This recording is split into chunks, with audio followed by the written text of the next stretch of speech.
Aujourd'hui, Estelle Richard va nous parler de consommer son jardin de la feuille à la racine. Bonne présentation. Donc, merci de votre patience. Je ne suis pas la pro de la technologie, mais on y est arrivé. Merci à tout le monde. Donc, c'est ça, comme la demoiselle vient de le dire, moi, je m'appelle Estelle. Je travaille aux Amis de la Terre de Québec. Puis aujourd'hui, je viens vous parler de réduction du gaspillage alimentaire, parce que c'est un dossier que je porte aux Amis de la Terre. Mais concrètement, en tant que jardinière, en tant que jardinier, qu'est-ce qu'on peut faire pour réduire le gaspillage alimentaire dans notre jardin? D'où le super titre. J'aimerais commencer, en fait, la présentation en remerciant Clémence, qui est avec nous aujourd'hui, qui m'a vraiment beaucoup aidé à préparer cette présentation-là. Donc, je vais vous faire une brève introduction là, de qui on est, les Amis de la Terre, pourquoi je suis là aujourd'hui. Ensuite, on va démystifier un peu qu'est-ce qui est comestible et moins comestible pour analyser un peu qu'est-ce qui fait que, en fait, on va mettre de côté certaines parties non comestibles, entre guillemets, de notre jardin, pourquoi on a de telles habitudes. Par la suite, je vais vous présenter des petites recettes simples et appliquées, en fait, à ces fameuses parties qu'on met de côté de façon, disons, presque systématique. Et en guise de conclusion, là, je vais vous présenter brièvement ce que c'est Sauve ta bouffe, mis à part une présentation comme aujourd'hui, on fait plein de choses. Donc, je vais vous parler brièvement du projet avant la conclusion. Puis après, il y aura une période de questions. Ça va? Super. Donc, les Amis de la Terre, on est un OBNL situé à Québec. Il y a des Amis de la Terre partout dans le monde, mais nous, c'est les Amis de la Terre de Québec. On a été fondé en 1978, entre autres par Michel Jourdan. Et notre mission, c'est de favoriser la transition vers une société écologique. On a une approche basée sur trois grands schèmes, on pourrait dire. Donc, la défense collective des droits, c'est vraiment ce qu'on fait principalement. C'est des actions qu'on pourrait dire un peu plus politiques, de revendication, lutte sociale, lutte environnementale. C'est sûr que pour faire de la défense des droits, on ne peut pas faire ça tout seul. On a besoin de notre base, des membres de la population. Donc, pour rejoindre ces gens-là, on fait de l'éducation populaire autonome, vraiment travailler avec les gens. Nos projets sont portés par les gens aussi. Et l'éducation relative à l'environnement, qui est un peu moins militante, c'est plutôt de l'information, sensibilisation.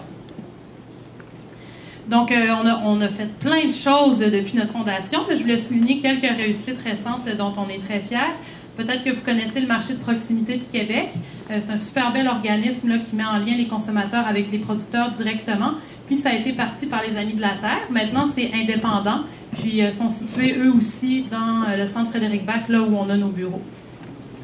En 2008, on a participé, on a été les porteurs en fait de la lutte contre la fluoration de l'eau à Québec, qu'on a gagné. Donc, on est vraiment très fiers de ça. Puis, on continue d'accompagner différentes municipalités en ce sens.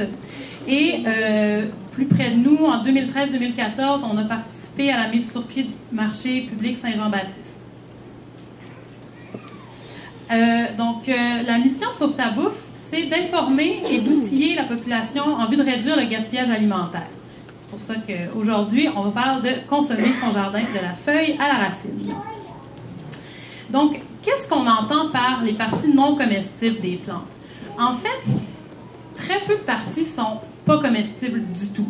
C'est rarement dangereux, toxique, très risqué de consommer ces fameuses parties non comestibles, mais c'est plutôt que c'est des parties qui vont être un peu plus difficiles à cuisiner, peut-être un peu moins savoureuses, être un peu plus coriaces, etc. Donc, l'idée, en fait, c'est je vais vous présenter ces parties-là pas comme étant non comestibles, mais comme étant un peu moins habituelles. C'est sûr qu'il y a des choses qu'on recommande de ne pas manger du tout, mais ça, j'y reviendrai. Donc, selon le petit Robert, être comestible, un aliment comestible, c'est un aliment qui peut servir à l'être humain. Non comestible, c'est plus flou. Il y a la question de vénéneux, être toxique, être dangereux pour la santé. Il y en a, mais souvent, comme je le disais, c'est plutôt de dire que c'est moins bon, c'est plus coriace, désagréable à manger tel quel. Mais nous, en fait, on vous propose des façons un peu différentes d'approcher ces parties-là de la lutte. Donc, pourquoi est-ce qu'on oublie ces parties comestibles? Bien, il y a diverses raisons. de prime abord, il faut dire que c'est rarement très logique, la raison pour laquelle on met de côté. Par exemple, la bêta-carde et la betterave, on cultive la bêta-carde pour ses feuilles et la betterave pour sa racine, alors que, puis souvent, les feuilles de betterave ne seront pas vendues là, dans les marchés, ou même, il y a certains endroits, les producteurs qui vendent la betterave en feuilles nous proposent, voulez-vous que je vous enlève les feuilles, puis ils les mettent de côté, alors qu'elles sont de la même famille, puis c'est très, très similaire en termes de goût, d'apport nutritif, etc. Donc, c'est pas super logique la raison pour laquelle on met les feuilles de betterave de côté. C'est plus par habitude. Puis là, nous, en fait, on s'est penché un peu en discutant avec Clémence et les autres membres des comités. Quelles raisons, selon nous, pouvaient faire qu'on mette de côté ces parties? Il y a une question culturelle qu'on pense. Par exemple, les feuilles de vigne, au Québec, on a des vignes. Les feuilles de vigne, on ne les utilise pas du tout, alors que c'est comestible. On pourrait faire, par exemple, des feuilles de vigne farcies, comme ils font en Grèce, en Turquie ou ailleurs dans le monde. Je connais des gens à Québec qui le font et qui sont super fiers de nous faire déguster leurs feuilles de vigne farcies québécoises. Donc, c'est une belle façon, là, en fait, d'utiliser ces feuilles de vigne. Ensuite, il y a toute la question aussi des équivalences linguistiques. On intègre certains mots puis on les associe à un légume particulier, mais pas dans son ensemble. L'exemple du brocoli est assez représentatif. Quand on pense au brocoli ce qu'on achète à l'épicerie. Le pied, si on est chanceux, puis la tête bien fournie. Alors qu'en fait, le brocoli, c'est tout autre chose. C'est un ensemble beaucoup plus complet, en fait, avec des feuilles, un tronc plus gros, il y a des bourgeons, des fleurs et le brocoli qu'on connaît. Mais vous essayerez de trouver, par exemple, sur Internet, vous tapez brocoli, ce qui va sortir, c'est ce qu'on trouve en épicerie. Pour trouver vraiment la plante dans son ensemble, dont les autres parties sont possibles aussi, il faut taper brocoli plant ou brocoli plante. Donc, on fait cette association-là. Puis pourquoi est-ce qu'on l'associe? Bien, la question des épiceries. On est de plus en plus porté à aller en épicerie. Bon, les producteurs sont moins accessibles, surtout quand on habite en centre-ville. Puis en épicerie, qu'est-ce qu'on voit? On voit des tablettes comme ça, là. Donc, des carottes, des mini-carottes pré-coupées, emballées. On voit des betteraves en bas à droite, sans feuilles. Des navets aussi pré-coupés, déjà lavés. On est comme, c'est ça l'offre qu'on a. Donc, c'est sûr que nous, après, ben, c'est ce qu'on mange. En fait, c'est normal, c'est ça à quoi on a accès.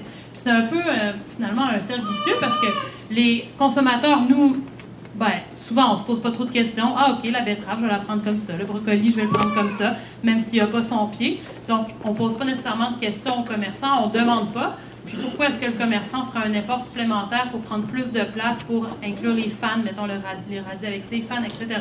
Donc, si on veut se sortir un peu de ce mode de consommation, bien, c'est sûr que nous, on préconise l'achat local, l'achat direct, les circuits courts, ou interpeller ces épiciers. Écoutez, moi, les feuilles de betterave, je les veux. Pourquoi est-ce que vous les coupez systématiquement? Il y a aussi l'histoire qui peut expliquer certains aliments qu'on considère comme moins comestibles ou moins, peut-être moches, qu'on pourrait dire. Il y a eu, pendant la Seconde Guerre mondiale, de grandes disettes, entre autres par rapport à la patate. La patate était réquisitionnée pour les armées, où les champs de patates étaient complètement brûlés, en fait, ou mis à sac pour affamer la population. Puis en France, par exemple, ce que les gens pouvaient manger pour remplacer la patate, c'était les topinambours. Et donc, maintenant, les topinambours, c'est comme s'il y avait une écœurite maximale. En France, les gens ne consomment plus le topinambour. C'est difficile à trouver. Puis quand... je connais pas mal de Français qui viennent ici. Au Québec, ça se trouve quand même. Puis ils sont étonnés. Ils sont « Qu'est-ce que c'est ça, cette affaire-là? » Mais ça a disparu, eux, de leur tablette. Puis on pense que peut-être, historiquement, il y a à voir avec cette histoire de guerre. Finalement, ben, il y a peut-être aussi quelques raisons d'association plus en termes de, disons, classe sociale ou de fait qu'on a les moyens maintenant, là, comparé à des générations, disons, il y a 100 ans, on s'offre un peu le luxe de gaspiller. Donc, on ne va pas vraiment chercher à transformer davantage, à se donner la peine de chercher des recettes un peu différentes pour apprêter les parties qu'on se dit, ben non, ben là, tant pis, là, je vais l'acheter, ça c'est pour mon lapin, ou tu sais, on va s'en débarrasser. Donc, la question monétaire aussi est assez importante. Et petite anecdote, moi, je travaille en restauration, en plus de travailler aux Amis de la Terre, et ça m'est arrivé à quelques reprises quand même de servir une salade qui contenait, par exemple, des fans de radis, choses comme ça, puis que le client me dise, ben là, que c'est ça, je suis pas un lapin, tu sais. Je me l'ai vraiment dit comme ça, puis je dis, ben non, mais c'est pas ça, là, tu sais, ça se mange. Donc, c'est ça, il y a la question aussi d'associer, tu sais, la question des racines, c'est peut-être plus associé à la pauvreté. Quand on n'a pas beaucoup de sous, ben on mange beaucoup les légumes racines, c'est ce qu'il y a de moins cher, puis c'est ce qu'il y a de plus accessible au Québec. Il y aurait probablement toutes sortes d'autres explications pour justifier le fait qu'on snobe un peu ces parties moins comestibles. Mais en tout cas, c'est ce sur quoi on s'est entendu ensemble en équipe. Donc, pourquoi est-ce que c'est intéressant comme jardinier, comme jardinière, de maximiser la consommation de produits de notre terre? Bien, premièrement, de réduire les déchets. C'est sûr que souvent, on peut avoir accès à du compost. Robert, on a parlé un peu tout à l'heure de compost d'ailleurs. Mais le compost, c'est bien, là, c'est beaucoup mieux que de jeter, mais selon nous, c'est encore mieux de réduire à la source et de consommer ce qui peut être mangé. D'autant plus que dans un jardin, c'est pas ça qui manque, là, les branchouilles, puis les feuilles mortes, puis les affaires qu'on peut mettre au compost. Donc, tant qu'à faire un compost, puis à devoir s'investir là, à quelque part dans son jardin, tout le temps que ça demande, l'énergie, puis les ressources aussi, les engrais, bon, que ce soit naturel ou moins naturel, selon comment vous jardinez, votre approche, etc. Le temps qu'on y met, l'eau qu'on utilise, etc. Donc, c'est comme de respecter son travail, puis de respecter aussi tout ce qu'on a utilisé pour faire pousser ces belles carottes avec leurs belles feuilles. Voilà. Et puis, finalement, la question de la santé est intéressante aussi. On collabore de façon assez régulière avec une nutritionniste qui nous expliquait en fait que dans les feuilles, dans les pelures, c'est là qu'on retrouve beaucoup de nutriments, de vitamines, et que pour la santé, c'est aussi important, ou en tout cas intéressant, de maximiser la consommation de ces légumes et de ces fruits. Donc, on en est rendu au petit menu. Donc, si vous avez pas le temps de prendre tout en note, tout retenir, ça va me faire plaisir de partager ça après la conférence avec vous. Donc, on a décortiqué les recettes en fonction des parties non comestibles, donc plus inhabituelles. On va commencer avec les feuilles et les fans. Par la suite, peau, épluchure, les tiges, les fleurs, les graines, les racines et les, entre guillemets, mauvaises herbes, qui ne sont pas si mauvaises que ça finalement. Alors, les feuilles et les fans, la plupart des feuilles et des fans se consomment et sont très riches en vitamines et en fibres. Par contre, attention, les feuilles des solanacées, donc la famille des tomates, aubergines, poivrons, patates, etc., sont toxiques. On ne vous recommande pas du tout d'essayer de risquer. De même que les feuilles de rhubarbe, ça peut créer des troubles digestifs, voire des hallucinations, des problèmes rénaux, etc. Donc, c'est vraiment à éviter. Surtout que c'est un peu traître parce que les symptômes arrivent environ après 8 heures après avoir consommé. Là. Donc, attention solanacées. Mais pour le reste, allez-y gaiement.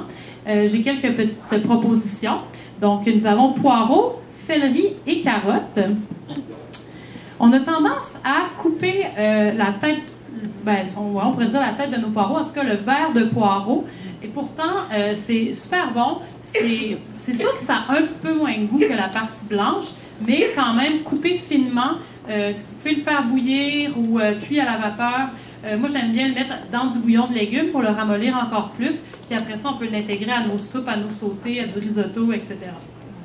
Les feuilles de céleri sont tout aussi savoureuses que votre céleri. C'est étonnant. Ce qui peut être fait, c'est simplement de les faire sécher à l'air libre. Après ça, de les réduire en poudre et de l'utiliser comme pour faire du sel de céleri ou pour assaisonner soupe, sauter. En fait, dans toutes vos recettes, si vous aimez le céleri, la sauce à spaghetti, c'est super bon avec des feuilles de céleri. En tout cas, moi, j'aime bien ça. Puis, les jus verts, les smoothies, etc. Les fans de carottes, très savoureuses, elles aussi. Ça peut être mangé cru, donc haché finement dans votre salade, ça donne un petit goût de carotte intéressant, ou cuite dans toutes les recettes que j'ai nommées préalablement. Et c'est un vraiment bel accompagnement du poisson. Donc, je vous conseille d'essayer. Voilà. Une petite recette très concrète, pesto de fan de radis. D'ailleurs, je voulais dire à ce propos qu'au Moyen-Orient, les gens font pousser du radis, ben, pas tout le monde, mais il y a des gens qui font pousser du radis juste pour les feuilles de radis, même pas pour la racine. Donc, comme quoi, il y a une question culturelle là-dedans aussi. Donc, disons que vous achetez une botte de radis ou que vous cultivez votre botte de radis, gardez les feuilles, Vous pouvez mettre des pignons de pain, mais c'est optionnel. Ça peut être une autre sorte de noix aussi. Parmesan, si vous aimez ça. Du citron, de l'ail puis de l'huile. Vous mélangez tout ça ensemble, puis il faut prendre le temps de bien mixer. Et après, ça vous fait un petit pesto qu'on peut utiliser dans les pâtes, dans les sandwichs ou même comme trempette là, pour vos crudités. Peaux et épluchures. Pourquoi est-ce qu'on voudrait garder nos peaux et nos épluchures? Premièrement, très riches en fibres. Ensuite, quand on fait cuire nos aliments, il y en a beaucoup dont les propriétés nutritives sont liposolubles. C'est-à-dire qu'une fois que ça cuit dans l'eau, leurs nutriments, leurs vitamines, etc., tombent ou se perdent, entre guillemets, dans l'eau. En gardant la pelure, c'est comme si ça protégeait un peu de cette perte-là. Et si vous vraiment, là, vous n'aimez pas ça les épluchures, vous l'avez essayé, etc., vous préférez continuer à éplucher, ce qu'on suggère, c'est d'avoir un sac dans le congélateur où on met toutes nos épluchures qu'on ne consomme pas, là, toutes dans un sac. Puis à un moment donné, quand le sac est gros, bien, de faire cuire ça dans l'eau bouillante pour faire un bouillon de légumes maison, finalement. Beaucoup plus naturel que ce qu'on achète en petits cubes à l'épicerie. Donc, je vais vous parler des courges, des oignons et des patates. Alors, la peau des courges, pas de toutes les courges, sont comestibles. De certaines courges. Là, on a la photo de la courge delicata. C'est un bel exemple. La peau est assez fine, puis une fois cuite, ça ramollit beaucoup, puis on est capable de la passer dans des purées, dans de la soupe. C'est vraiment presque invisible. Là, on s'en rend à peine compte. Bon, c'est sûr qu'il y a des courges où c'est plus difficile. Là, la peau est beaucoup plus coriace, mais de la plonger dans l'eau bouillante, ça peut quand même vous permettre, d'une part, de garder les nutriments dans votre courge, mais aussi d'éplucher beaucoup plus facilement. Parce qu'on le sait, là, les courges comme la buttercup là, qui est toute ondulée, c'est pas évident là, à éplucher sans risquer de se couper. Donc, en la mettant directement dans l'eau chaude avec sa peau, ça vient vraiment ramollir la peau puis ça facilite l'épluchure. La couche externe des oignons, ça c'est une découverte que j'ai faite l'an dernier. C'est incroyable la saveur qu'il y a dans la peau des oignons. Juste pour faire un bouillon, là, mettons de la fondue chinoise, bouillon de légumes, soupe à l'oignon, gardez vos plures, puis après ça, passez votre bouillon au tamis. Ça donne tellement de goût, c'est impressionnant. Sinon, ce qu'on peut faire, c'est la réduire en poudre aussi, puis saupoudrer là, nos différents plats dans lesquels, si on n'a pas envie de pleurer là, en coupant des oignons, on met un peu de poudre d'oignon, ça donne du goût aussi. Les épluchures de pommes de terre, c'est ce qui donne le petit croquant là, quand on fait une pomme de terre au four. C'est vraiment intéressant de garder la peau pour cette texture-là. Et aussi, ce qu'on peut faire, c'est des chips de peau de pommes de terre. Puis là, la prochaine recette, c'est justement des chips, mais on voulait être un peu plus original. Donc, on a décidé de présenter des chips d'épluchures de pommes. Donc, version sucrée, super simple. Vous épluchez vos pommes parce que vous n'aimez pas la pelure. Bien, transformez-les en chips. On les lave, on les laisse sécher. On les étend sur une plaque, puis on saupoudre de sucre, cassonade ou peu importe. Et petites épices. Bon, là, on propose cannelle, c'est le classique, mais ça peut être autre chose à votre goût. Puis après, on fait cuire au four une quarantaine de minutes. Ça vous donne comme une petite collation croquante à la pomme. C'est super bon. Maintenant, les tiges. Les tiges, il y a des légumes qu'on appelle les légumes tiges, mais on peut aussi manger les légumes de d'autres légumes comme les légumes feuilles. On pense aux épinards, à la laitue, aux choux, à la roquette. On va avoir tendance à manger vraiment juste les feuilles, alors que les tiges sont tout à fait comestibles. Puis, si la tige est un peu trop fibreuse, ce qu'on propose, c'est le couper en petits morceaux, puis ça se fond très bien là, dans nos recettes. Donc, nous avons ici des fines herbes, des asperges et des tiges de brocoli.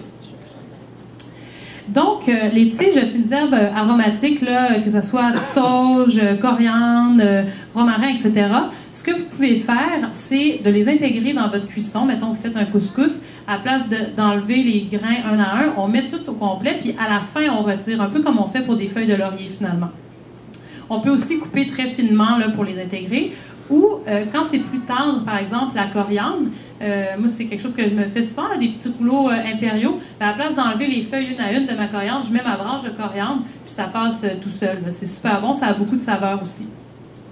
Ensuite, par rapport aux asperges, je ne sais pas si vous avez déjà entendu ce truc que je trouve aberrant de prendre l'asperge, d'essayer de la couper, puis là où ça casse, c'est que le reste n'est plus bon. Mais là, c'est vraiment, on gaspille quasiment 40% de l'asperge. Donc, nous, ce qu'on vous conseille, en fait, si vraiment vous voulez l'enlever, bien, tassez-le, mais ce que vous pouvez faire, c'est bon, soit le congeler pour faire un bouillon de légumes, ou le faire cuire à part plus longtemps parce que c'est sûr que c'est plus coriace, mais une fois que ça a bien cuit, bien bouilli, bien là, on peut le réduire en purée puis l'intégrer à d'autres recettes, que ce soit une purée, une soupe, etc. Et les fameux moulins à légumes, je ne sais pas si vous avez déjà vu ça, c'est un plat, c'est comme ça, avec une petite manivelle, puis une tranche qui fait le tour, comme ça, c'est un instrument super utile pour faire des purées d'aliments qui sont un peu plus coriaces, là, comme les tiges d'asperges.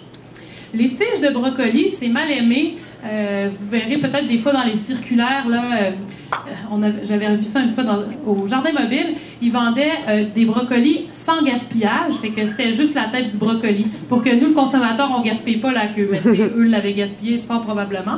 Enfin, c'est sûr que la tige du brocoli, pas épluchée, c'est très dur sous la dent, donc on vous conseille d'éplucher quand même la tige. Puis après, moi personnellement, je préfère cette partie-là du brocoli, c'est encore plus délicat, plus tendre que le bouquet du dessus. Ça demande un peu plus de cuisson, mais en crudité, ou si vous avez plus de temps, ben, faites-le cuire avec le reste, dans des sautés, encore une fois, ou peu importe ce que vous aimez. Là, on a une petite recette pour vous proposer pour les tiges de brocoli, les flancs de tiges de brocoli. Là, on commence à être fancy, là. Fait que 2 tiges de brocoli, 3 œufs, la crème fraîche, du bouillon, ça c'est facultatif, c'est au goût, et du fromage râpé. Donc, je vous disais, bon, les tiges de brocoli, on les épluche, après ça on les coupe, on fait cuire ça avec le bouillon, puis ensuite on égoutte, on ajoute les œufs, la crème, et ensuite, ben, salé, poivré, on met le fromage, on prend les ramequins qu'on aura préalablement huilés ou beurrés pour pas que ça colle trop, et on fait cuire ça au four. Donc, c'est un super bel accompagnement, là, estival ou pas, d'un plat avec, mettons, du poisson, de la viande ou juste d'autres légumes. Et aussi, ça peut être servi en entrée froid avec une sauce tomatée. C'est super bon. Maintenant, les fleurs et les bourgeons. En fait, il y a quelques fleurs et bourgeons qui sont comestibles, mais il y en a beaucoup qui ne le sont pas. Donc, il a fallu qu'on fasse un peu plus de recherche là, sur ces parties-là plus inhabituelles des plantes. Donc, on vous conseille vraiment de vous renseigner. Mais là, on a quand même quelques propositions à vous faire. Donc, on a des capucines, des fleurs de brocoli et des fleurs de courgettes. Donc, les capucines, bon, la fleur peut être mangée, mais ce qui peut être intéressant aussi, c'est les petits bourgeons qu'elle fait. Ça ressemble à des capres qu'on achète là, souvent marinés dans du vinaigre et ça a un peu le même goût. Donc, on peut se servir de ces petits bourgeons-là pour vous faire, en fait, n'importe quelle recette dans laquelle vous intégreriez des capres. Vous pouvez utiliser les capres de vos capucines. Les fleurs de brocoli sont très savoureuses, ça goûte le brocoli. Donc, on vous invite à les cueillir puis à les utiliser dans vos recettes, dans vos salades, etc. Et les fleurs de courgette, la courgette, contrairement à d'autres, ont des fleurs femelles et des fleurs mâles. Donc, on vous invite peut-être à cueillir plutôt les fleurs mâles parce que c'est dans les fleurs femelles que va pousser votre courgette. Par contre, si vous avez envie d'élaguer un peu votre plant parce qu'il est surchargé puis vous voyez qu'il commence à avoir de la misère, bien, vous pouvez cueillir aussi des fleurs femelles. Puis la façon de les distinguer, c'est drôle, là, ça ressemble un peu au système reproducteur humain, mais c'est comme si la fleur femelle avait un petit utérus à sa base. Il y a comme un petit bulbe où elle va accueillir le fruit finalement. Alors que le mâle n'en a pas et a un plus long pistil. Donc, les fleurs de courgettes mâles peuvent être mangées telles quelles ou farcies. Ça c'est la recette. Je ne l'ai pas encore essayée, mais vraiment, ça donne envie. Donc, on la farcit à ce qu'on veut, là, laissez libre cours à votre imagination. Nous, on a choisi une recette qui intègre la chair de la courgette avec un peu de fromage à la crème, des tomates séchées, échalotes ou oignons. Donc, vous faites cuire ça tout ensemble, puis après, vous fourrez les fleurs et vous les faites griller dans une poêle avec un peu d'huile, rôtir quelques minutes de chaque côté. Vous allez impressionner vos convives, ça, j'en doute pas. Les graines, maintenant. Je ne sais pas si ça vous est arrivé. Moi, en tout cas, l'été dernier, j'ai eu un petit peu de misère dans mon jardin. Là, je pense que j'y allais pas assez souvent pour arroser. J'ai beaucoup de légumes qui ont monté en graines. Puis là, au début, je me disais, je vais ramasser les graines pour replanter. Mais là, à un moment donné, ça en fait beaucoup. Donc, quelques petits trucs pour réutiliser nos graines qui sont très riches en nutriments.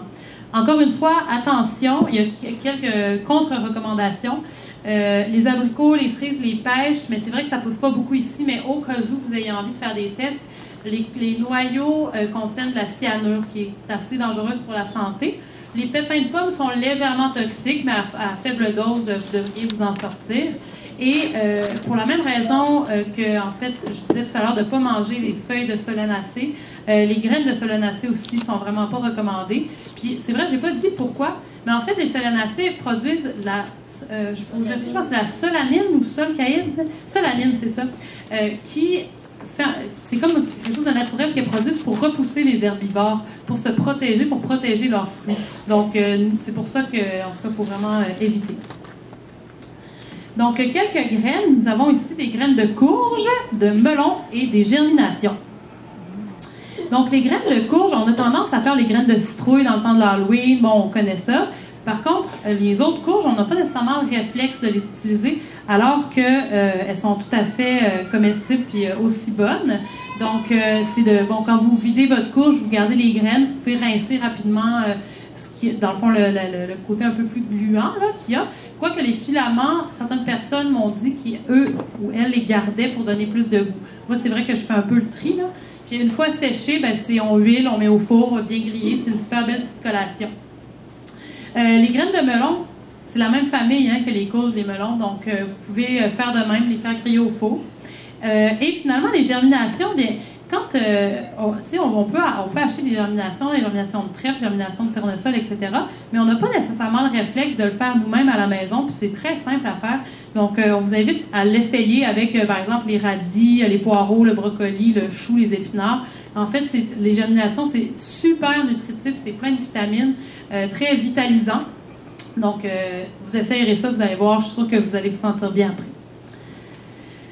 Lait de courge, ça c'est un truc qu'on donne avec Sauve ta bouffe régulièrement, puis qu'on a essayé à quelques reprises, c'est super bon. Quand vous videz vos courges, on peut garder les graines, les filaments, tout ce qu'on recueille, et le faire tremper, en fait, cette pulpe-là qu'on appelle dans de l'eau pendant plusieurs heures. Là, je pense qu'on a mis une nuit, quelque chose comme ça, avec un peu d'épices ou du sirop d'érable, etc. Il faut faire attention de ne pas mettre trop d'épices parce que la courge et la citrouille, ça a un goût super délicat. Donc, moi, personnellement, j'aime beaucoup la cardamome. Ça accompagne très bien, mais il ne faut pas en mettre trop. Il ne faut pas abuser. Et une fois, en fait, que ça a trempé suffisamment longtemps, on va dire 12 heures à peu près, là, vous pouvez broyer ça et le passer au tamis ou dans un chinois, là, les cônes avec des petits trous très minces, récupérer le lait qui en découle et l'utiliser soit comme ça ou dans un smoothie ou peu importe en fait l'utilisation que vous voulez en faire. Lait frappé, etc. Les racines. Les racines, c'est un peu différent en fait parce que si la plante n'a pas été sélectionnée pour avoir une racine consistante, souvent ça va être plus des filaments, vraiment comme une racine des petits poils. Là. Donc là, c'est moins intéressant. Mais en fouillant un peu, on s'est rendu compte qu'il y a le persil tubéreux, c'est ça? Oui, le persil tubéreux qui a une racine qui ressemble un peu au panais. Donc, qui peut être intéressant à cultiver si vous voulez essayer ça. Les mauvaises herbes, qui ne sont pas si mauvaises que ça. Je vais vous présenter les cas de brocoli, de la plantain et de l'ortie. Donc, le pissenlit, bien, il faut les prendre quand ils sont jeunes. Les pissenlits, plus ça vieillit, plus l'amertume se développe. Donc, quand la fleur n'a pas encore éclos, vous pouvez cueillir le bourgeon, qui est intégré dans une salade, encore une fois, ou les feuilles, les petites. Là, des fois, même, il y en a qui vont être plus matures que d'autres, c'est vraiment de sélectionner les plus petites. Si vous aimez l'amertume, allez-y pour les grandes, mais c'est plus intéressant là, de prendre les jeunes feuilles. Par rapport à la plantain, puis je vais vous remonter la photo parce que c'est quelque chose qu'on trouve souvent dans les plates-bandes au Québec. Les gens l'utilisent pour décorer, etc. Mais c'est comestible. Ça peut être utilisé comme les épinards. À peu près, ça a le même goût, le même genre de propriété, là, que ça fond beaucoup quand on le fait cuire, etc. Donc, dans les crêpes, épinards à la béchamel, le plantain à la béchamel. Et il y aurait beaucoup d'usages médicinaux à faire avec cette plante-là. Mais comme c'est pas du tout mon domaine, je creuserai pas, je vous laisserai regarder là, par vous-même si ça vous intéresse. Finalement, les orties. C'est vrai que les orties, ça pique beaucoup. Donc, pour les cueillir, soit mettez-vous des gants ou allez vraiment à la racine, pas à la racine, mais à la base de la feuille pour ne pas vous brûler. Par contre, une fois que c'est cuit ou que c'est broyé, l'effet urticant, on appelle, disparaît. Donc, c'est à ce moment-là que vous pouvez, en fait, la consommer. Ça peut être ajouté dans les soupes ou, puis choisir, encore une fois, les jeunes feuilles. Si vous ne voulez pas vous essayer à les manger, les feuilles d'ortie peuvent être utilisées dans le jardin. J'ai essayé ça l'an dernier, c'est pour faire fuir les pucerons qui viennent s'attaquer à nos plantes. Donc, il y a deux moyens, ou il y en a peut-être plus, mais en tout cas ceux que je connais, c'est soit de faire un genre de décoction, donc vous laissez pourrir en fait, là, c'est un peu ça, pourrir les feuilles d'ortie avec de l'eau dans quelque chose qu'on va pouvoir, un push-push, un petit push-push, puis après l'avoir laissé là, qu'il y a plusieurs jours, vous aspergez vos plantes de ça, ça va repousser les pucerons. De même, ce que vous pouvez faire, c'est avant de planter votre plant, par exemple, de tomates, bien, vous tapissez, vous faites votre trou, puis vous tapissez le fond du trou avec les feuilles d'ortie avant de mettre votre plant de tomate et de recouvrir. Ça va aider, en fait, là, à faire fuir ces maudits pucerons. Donc, quelques précautions à retenir. Je l'ai dit à plusieurs reprises. Oui, être curieux, c'est super, puis je vous invite à le faire, mais il faut quand même, je ne voudrais pas que vous sortiez d'ici en disant « OK, on essaye un peu tout », puis après ça, j'en reçois des appels au bureau, j'ai été malade la semaine. Donc, les solanacées à éviter, vraiment, que ce soit les tiges, les feuilles, les graines, etc., tenez-vous-en loin, et les feuilles de rhubarbe. Comme je disais, les feuilles de rhubarbe sont vraiment réputées pour créer des problèmes de reins. Donc, ne vous risquez pas, s'il vous plaît. Pour monter cette conférence, Clémence s'est beaucoup inspirée de ce livre-là, Cuisiner mieux en jetant moins. Il est disponible en bibliothèque et il est vraiment intéressant, là, autant au niveau de ce qu'on peut faire dans le jardin qu'en général à la maison, ou, etc., entre amis. Donc, je vous invite à y jeter un œil si vous voulez creuser. Sinon, mais il y a un site aussi qui s'appelle La petite cuisine anti-gaspi de Nathalie. Qui a beaucoup de trucs anti-gaspillage et finalement, bien sûr, le site de Sauve ta bouffe là, qui présente toutes sortes de trucs et astuces. D'ailleurs, j'en suis là maintenant dans ma présentation. Vous parlez un peu de ce super projet dont on est vraiment fiers aux Amis de la Terre. Sauve ta bouffe, on fait plein d'affaires, on est toutes sortes de monde, mais c'est surtout un site web qui présente tout ou presque sur la lutte au gaspillage alimentaire au Québec. Donc, on vise beaucoup les consommateurs parce qu'il a été démontré que 50% du gaspillage alimentaire se fait chez les gens. Donc, on aurait pu commencer par les épiceries, par les producteurs agricoles, etc., mais on a décidé de viser les citoyens en offrant de l'information, des trucs super simples et pratico-pratiques à utiliser à la maison. Donc, on a des trucs et astuces par aliment, vous pouvez chercher en ordre alphabétique, ou des trucs plus généraux par rapport à la gestion du frigo, la liste d'épicerie, etc., etc. On présente aussi les initiatives qui ont lieu au Québec ou ailleurs dans le monde là, sur le gaspillage alimentaire. C'est super inspirant, autant pour nous que pour les gens. Et aussi, il y a toute une section sur les motivations à réduire le gaspillage. On a une communauté web assez active, là, en particulier sur notre page Facebook. Les gens contribuent beaucoup, nous proposent des trucs eux-mêmes, etc. Donc, je le disais tout à l'heure, on est plusieurs. Oups, il y a un petit problème de montage, mais Sauve ta bouffe, c'est aussi un comité formé de plusieurs bénévoles. Il y a à peu près, en moyenne par année, là, une dizaine de personnes qui gravitent autour du projet, qui viennent aux réunions à peu près presque mensuelles. On fait des réunions, puis c'est vraiment un travail de groupe. Aujourd'hui, c'est moi qui présente, mais ça aurait très bien pu être quelqu'un d'autre du comité. C'est des gens vraiment extraordinaires, très impliqués et très motivés. Puis on est toujours ouvert à accueillir de nouvelles personnes, donc si ça vous intéresse, vous pouvez venir me voir à la fin. On organise aussi des soirées mange-tout et des ateliers vide-frigo. Donc, les soirées mange-tout, on en fait 2 ou 3 par année. Puis, on aimerait vraiment que cette pratique se répande là, chez les gens. L'idée, c'est de se regrouper, chacune apporte des aliments du frigo ou des armoires qui sont un peu tannés de voir, qui ne savent plus quoi faire avec, ou qui sont un peu coincés avec ça. Donc, tout le monde apporte ce genre d'aliments à l'endroit où on se rencontre. On met ça en commun. Puis, on essaie de trouver des idées de recettes en se servant du truc du site de Sauve ta bouffe, mais aussi en échangeant. Tout le monde a une expérience culinaire à partager. Donc, ensuite, on cuisine ensemble et on mange tous ensemble. Donc, ça, c'est une photo qui a été prise en novembre dernier. Les ateliers vide-frigo, ça vise plutôt les organismes qui travaillent en sécurité alimentaire, les organismes qui font des cuisines collectives, des distributions alimentaires, etc. On se déplace dans les organismes pour former les intervenants et aussi les usagers de service, en fait, sur le gaspillage alimentaire, qu'est-ce qu'on peut faire à la maison et dans nos organismes pour réduire le gaspillage. On a été finaliste au Phoenix de l'environnement en 2013. On veut poser de nouveau notre candidature l'année prochaine. C'est un très bel honneur là, qu'on a reçu. Et on est une campagne assez médiatisée. Là, il y a Josée Tistasio qui est là parce qu'elle nous a donné son appui. Elle a tourné un petit vidéo pour nous aider dans la promotion de la campagne.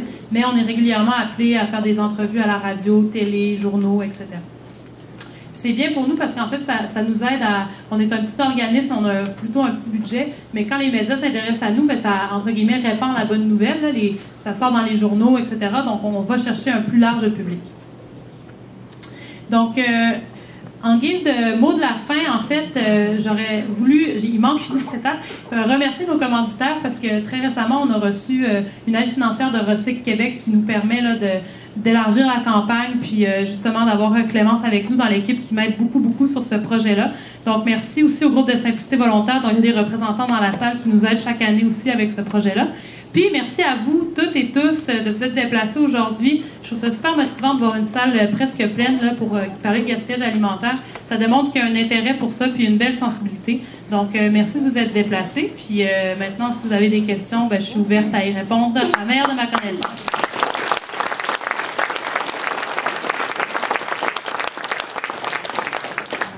Oui?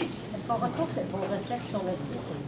Pas toutes les recettes sont sur le site, mais on va s'arranger pour les mettre rapidement. Si vous voulez repartir là, tout de suite avec, vous avez juste à venir me voir. Mais comme le lait de citrouille, il est dessus, le pesto de fan de radis aussi. Par contre, le flan de brocoli, je pense que c'est une nouveauté, de même que les fleurs de courgettes.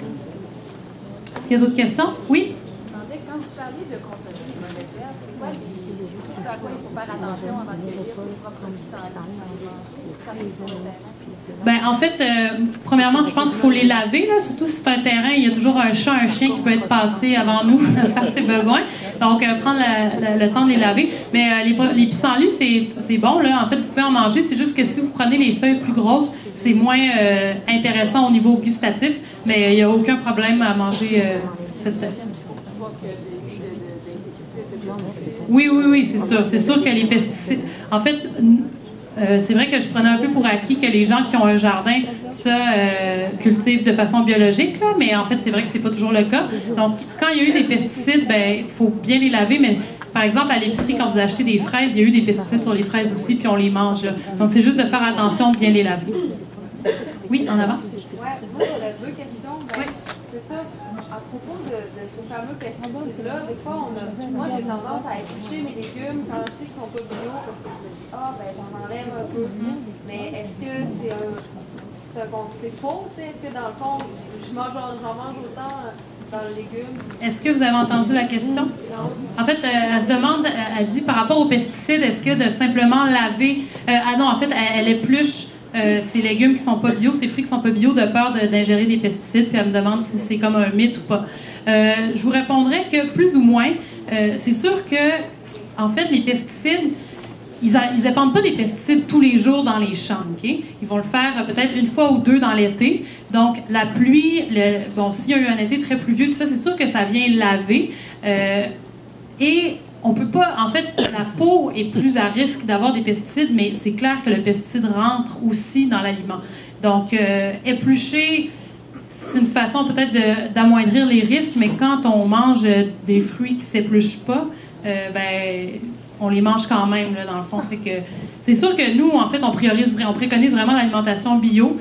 D'éplucher, ça enlève un petit risque, mais c'est pas 100%, t'es pas 100% à l'abri parce que l'intérieur du fruit ou du légume a quand même intégré ça. Ma deuxième question, ça se rejoint un peu. Tu sais, des fois, il y a des pissenlits sur des terrains publics. Il y a plein de nourriture sur des sites, sur des terrains publics, mais c'est public. Moi, des fois, je me dis, est-ce que je sais pas moi, cette belle plate-bande-là, pleine de kale, elle a été arrosée bien gros, tu sais. Comme une tendance à être résistante. Avoir peur de se servir, dans le fond, dans les plates-bandes publiques. Je comprends la crainte. Moi, j'avoue que je me sers. Tu sais, sur les plaines d'Abraham, là, il y a des petits chilis qui sont plantés pour décorer, du kale, il y a plein d'affaires. Tu sais, c'est sûr que l'idée, c'est pas de complètement vider les plates-bandes parce que, bon, là, à un moment donné, ça serait pas super pour les gens qui, on se fait attraper puis on se dit, bon, c'est pas le fun, là, non plus, là, de se faire réprimander, tout ça. Mais je pense pas qu'ils mettent plus de cochonneries qu'un producteur de fraises à l'Île-Orléans. Dans le fond, ça coûte des sous quand même, c'est de la main-d'œuvre d'arroser, donc il n'y aurait pas intérêt là, à sur-pesticider. Il y avait une question dans ce coin-là, j'avais vu une main. Oui. Ah oui. Oui. Moi, ce que je trouverais intéressant, là, si en plus c'est possible de faire un petit projet, les mauvaises herbes, là, sont féroces, les visualiser quand ils sont jeunes. Parce que quand ils sont jeunes, souvent c'est là qu'on les mange, mais ils sont plus durs à reconnaître. Okay. Madame faisait une suggestion, en fait, de monter peut-être un petit outil visuel ou en tout cas d'avoir une façon de reconnaître les plantes mauvaises herbes ou autres quand elles sont jeunes, parce que c'est vrai que dans la présentation, je le disais souvent, c'est meilleur quand c'est jeune, mais on ne les reconnaît pas tout de suite nécessairement quand ils sont jeunes. Donc, merci de la suggestion. Est-ce qu'il y avait d'autres questions? Oui? C'était plutôt un commentaire. Pour les gens que ça touche le gaspillage alimentaire, pour la journée, mon comité qui est lié au tien, aux Amis de la Terre, Oui. c'est la guerre des moches. Donc, si vous voulez, après la conférence, allez signer la pétition. Nous, ce qu'on aimerait faire, on est 5 étudiants, puis on voudrait que les légumes moches soient implantés dans les épiceries, dans les supermarchés au Québec. Donc, si vous voulez venir après la conférence, notre pétition. Okay, je vais répéter. En fait, elle a dit au kiosque des Amis de la Terre, aujourd'hui, mes collègues tiennent un kiosque, c'est sur les OGM, mais on a accueilli là, cette équipe d'étudiants qui fait un travail sur la réimplantation des fruits et légumes moches dans les épiceries. Puis ils ont mis en place une pétition. Donc, si vous voulez aller signer la pétition pour avoir accès à ces fruits et légumes-là dans les épiceries, c'est au kiosque des Amis de la Terre en bas. Est-ce qu'il y avait peut-être une dernière question? Parce que on approche de la fin. Oui? Excuse-moi, là, c'est quoi tes légumes moches? Excusez, oui. Ben, les légumes moches, c'est un peu comme ça. Ouais, ça, c'est une patate moche. En fait, c'est les fruits et les légumes qui ne sont pas de catégorie 1 et que les distributeurs ne veulent pas recevoir, ne veulent pas acheter parce que, bon, selon eux, ils disent que les consommateurs ne sont pas prêts à acheter une carotte à 2 pattes ou une patate en forme de cœur. Donc, c'est ces légumes-là qui représentent quand même 20 % de gaspillage pour les producteurs. En moyenne, là, les producteurs au Québec perdent 20 % de leur récolte parce qu'ils ne sont pas capables de les vendre, parce que les distributeurs, les grandes chaînes comme Metro, IGA, etc., ne veulent pas les acheter. Donc, merci beaucoup tout le monde. Puis, si vous avez d'autres questions, je vais rester dans le coin, alors n'hésitez pas à venir me voir.